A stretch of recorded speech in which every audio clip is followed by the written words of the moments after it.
Hello everyone, আসসালামু আলাইকুম। কেমন আছেন সবাই? আশা করি আল্লাহর অশেষ রহমতে ভালো আছেন, সুস্থ আছেন। আলহামদুলিল্লাহ, আমি আমার পরিবার নিয়ে ভালো আছি। দেশ থেকে, দেশে বাইরে থেকে যে যেখানে বসে আজকে আমার এই ভিডিওটি দেখা শুরু করেছেন, সবাইকে অসংখ্য অসংখ্য ধন্যবাদ। সহজ পদ্ধতিতে মাসের বাড়তি খরচ কিভাবে নিয়ন্ত্রণ করবেন সেটা আজকে আলোচনা করব।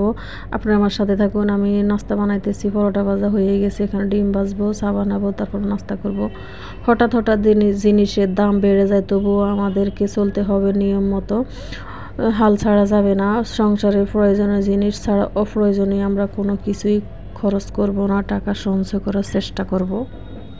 তো অফ ক্যামেরা নাস্তা খাওয়া শেষ, একটু চা খাইলাম, তারপর দুপুর রান্নার জন্য চলে আসলাম। বর্তমান বাজারে সব কিছুর দাম বেড়েছে, কিন্তু দুইটি জিনিসের দাম আজও বাড়েনি, সেটা হলো বিশ্বাস ও ভালোবাসা। তো আমি এখানে ভাজি বসাবো লাউ দিয়ে, তারপরে একটু লাউ ছিল, লাউ সিলকা ছিল, একটা আলু দিলাম, এখানে আদা রসুন বাটা দিব, লবণ দিব, হলুদের গুঁড়া দিব, তারপর আমি চিংড়ি মাছ দিয়ে একটু ভেজে তারপরে ভাজিগুলো বসাবো।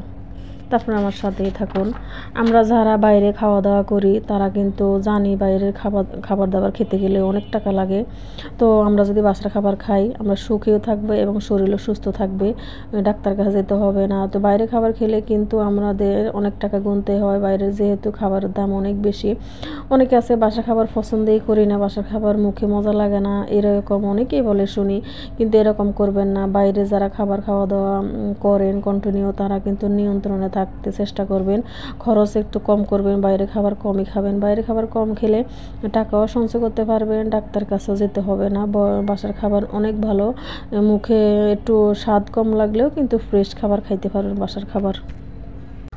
যদি আমাদের হাতে কোনো টাকা পয়সা না থাকে, তখন আমাদের আপন মানুষগুলো দূরে চলে যায়, সম্পর্ক কেন জানো একটু একটু করে একদমই স্লো হয়ে থাকে, চিনে না, আপন মানুষকে চিনে না, পর তো চিনেই না।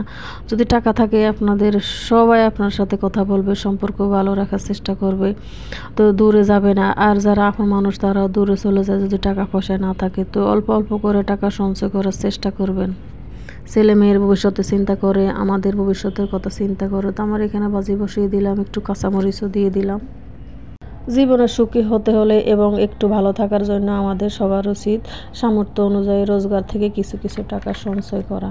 সবচাইতে ভালো কথা, যখন মানুষের জমানো টাকা থাকে তখন বন্ধুও থাকে, আপনও থাকে, সবই থাকে। এই হলো বর্তমান যুগের অবস্থা। তো আমার ডাল রান্না হয়ে গেছে, এখানে আমি দিয়ে দিলাম কাঁচামরিচ কুচি আর হলো ধনিয়া পাতা কুচি। এটা শীতকালে একটু ধনিয়া পাতা খাইতে ভালো লাগে, তো আমি এখন সব কিছুতে ধনিয়া পাতা খাইতে চেষ্টা করি। তো আমরা এক একজনে এক এক রকমভাবে টাকা সঞ্চয় করার চেষ্টা করব, যে যেরকমভাবেই পারি। আপনি যদি এখন একটু কষ্ট করে টাকা সেভ করে রাখেন, একদিন সেই টাকা আপনার সময় আসবে, এই টাকা আপনাকে সেভ করবে। ভবিষ্যতে ভালো থাকার জন্য সঞ্চয় করা খুবই দরকার। সবচাইতে একটা কথা, যখন মানুষের জমানো কোনো টাকা পয়সা না থাকে, টেনশন দুশ্চিন্তা করতে করতে হতাশায় থাকে, একটু একটু করে টেনশন করতে করতে অসুস্থ হয়ে যায়। প্রত্যেক মানুষের উচিত অল্প অল্প করে টাকা জমানো।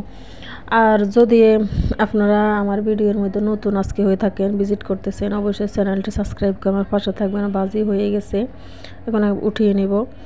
তো আজকে অনেক কাজই করা হয়েছে অফ ক্যামেরায়, সব কিছু আর ভিডিওর মধ্যে আনি নাই। সিলিং ফ্যানটা পরিষ্কার হয়েছে অফ ক্যামেরায়। কারণ আপনি কেউকে টাকা ধার দিচ্ছেন, অনেকদিন চেষ্টা করতেছেন, টাকাগুলো উঠাতে পারতেছেন না, হঠাৎ একদিন পেয়ে গেছেন, তখন ওই টাকাগুলো খরচ করবেন না, রেখে দিবেন, সঞ্চয় জমা করবেন, তাহলে ওই টাকাটাও কিন্তু আপনার সঞ্চয় থাকলো।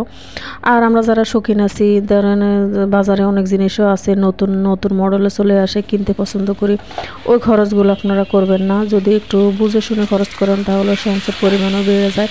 যদি আপনার স্যালারি বাড়ে বা বেতন বাড়ে, আপনি কিন্তু জমানোর আইডিয়াটা একটু ভালো করে বুঝে নেবেন, যে জমানোর পরিমাণটাও বাড়িয়ে দিবেন, এই আর কি।